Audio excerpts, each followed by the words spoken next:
আমাদের কমিটমেন্ট খুব পরিষ্কার। আপনারা দেখেছেন যে আমরা 31 দফাতে খুব পরিষ্কার করে বলেছি যে আমরা একটা স্বাধীন গণমাধ্যম আমরা দেখতে চাই এবং সেটাকে তৈরি করতে চাই। সেই জন্যে আমরা তখনই কমিট করেছিলাম যে আমরা একটা কমিশন তৈরি করব। তো কমিশন ইতিমধ্যে তৈরি হয়েছে। দুঃখের সঙ্গে আমরা জানলাম যে কমিশনের রিপোর্ট তৈরি হয়েছে, কিন্তু রিপোর্টটি কোনো আলোচনা হয়নি পরবর্তীকালে। যাই হোক, আমরা আশা করি যে আমরা যদি আপনার সরকার পরিচালনার দায়িত্ব জনগণের মাধ্যমে পাই, তাহলে আমরা নিঃসন্দেহে এটাকে অগ্রাধিকার ভিত্তিতে আমরা দেখবো বলে আমরা বিশ্বাস করি। একটা কথা না বলেই পারছি না, সেটা হচ্ছে যে আপনাদের সাংবাদিকদের তো অনেকগুলো ইউনিয়ন আছে, বিএফইউজে, বিজেইউসি, আবার দুই দলের দুই ভাগ আছে, 3 ভাগ। তো নিজেরাই তো আপনারা দলীয় হয়ে যাচ্ছেন।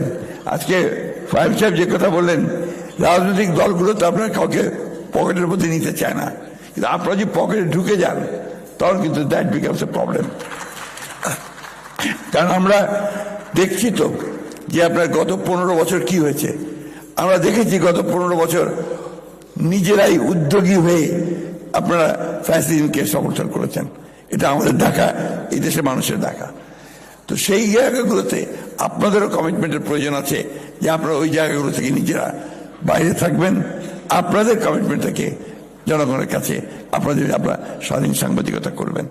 আমি বক্তব্য বাড়াবো না, সবার আগে এসছি, সবার শেষে বক্তব্য রাখতে গিয়ে যেটাকে বলা হয় যে তো ভালো, এখন অনেকে আছেন বেশিরভাগ চলে যাওয়ার কথা।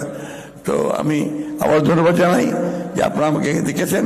কমিটমেন্ট বলতে এটাই যে আমরা যদি জনগণের ভোটে নির্বাচিত সরকার গঠন করতে পারি, তাহলে নিশ্চয়ই প্রায়োরিটি পাবে আপনাদের। এটা ধন্যবাদ।